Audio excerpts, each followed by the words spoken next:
মাত্র ১.৫ মাসের এক আইপিএল সিজন থেকেই এর মালিকরা মার্কেট থেকে তুলে নেয় হাজার কোটি রুপিরও বেশি। এদের মধ্যে বেশ কয়েকজন বলিউড সেলিব্রিটিও আছেন।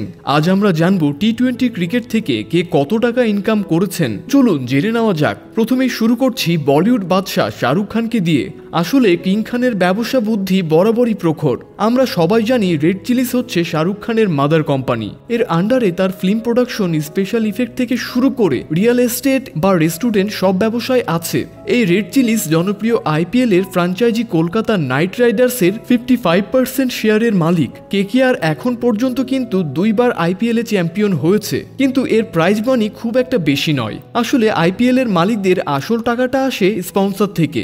এই জন্যই দেখা যায় যে বিভিন্ন স্পন্সরদের লোগো বসাতে বসাতে ক্রিকেটারদের জার্সিতে আর এতটুকুও জায়গা ফাঁক থাকে না। আর এজন্যই কেকেআর এর ব্র্যান্ড ভ্যালু এখন প্রায় $80 মিলিয়ন।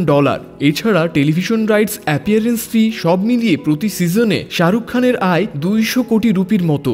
এই কলকাতা নাইট রাইডার্সেরই কো ওনার হচ্ছেন 19 এর হার্থব নায়িকা জুহি। প্রিয় বন্ধু শাহরুখ খানের পরামর্শেই তিনি আইপিএল এ ইনভেস্ট করেছিলেন, আর এটা তার জীবনের সেরা বিজনেস ডিসিশনগুলোর মধ্যে একটা। সিনেমা করে তিনি যা ইনকাম করেছিলেন তার অনেক গুণ বেশি টাকা তিনি তুলে এনেছেন টি-20 ক্রিকেট থেকে।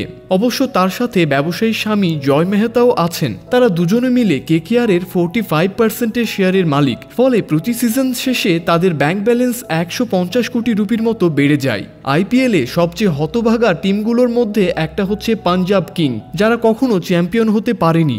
এমনকি তারা তাদের আগের মতোই কিংস 11 পাঞ্জাব পাল্টে ফেলে কোনো সুবিধা করতে পারেননি। সেই 2008 সালে বলিউড নায়িকা প্রীতি জিন্তা তার সমস্ত সম্পত্তি বিক্রি করে $5 মিলিয়ন দিয়ে এই আইপিএল দলটির একটা বড় অংশ কেনেন। এই জন্য তিনি নিজের নামের একটা কোম্পানিও সেট আপ করেছেন, যার নাম PZNZ মিডিয়া।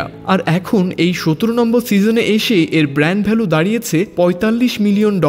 তাই কাপ জিততে না পারলেও প্রীতি জিন্তার ব্যাংক ব্যালেন্স কিন্তু বেড়েই চলেছে। ফ্যানদের অনেকেই জানেন না যে 19 এর আরেক হট নায়িকা শিল্পা শেট্টি কিন্তু আইপিএল এর টিম রাজস্থান রয়্যালসের 12% শেয়ারের মালিক ছিলেন, কিন্তু তার স্বামী রাজ কুন্দ্রার সব ব্যবসায় মনে হয় 2 নাম্বার। যাই হোক, তাই 2015 সালে সুপ্রিম কোর্টের নির্দেশে তাদের এই পুরো শেয়ার বিক্রি করে দিতে হয়। শিল্পা অবশ্য এই টাকাটা নষ্ট করেননি। এছাড়া ক্যাটরিনা কাইফও এই সিজন থেকে চেন্নাই সুপার কিংসে যোগ দিয়েছেন ব্র্যান্ড অ্যাম্বাসেডর হিসেবে, আর এজন্যই তিনি চার্জ করেছেন ক্যাশ 20 কোটি রুপি।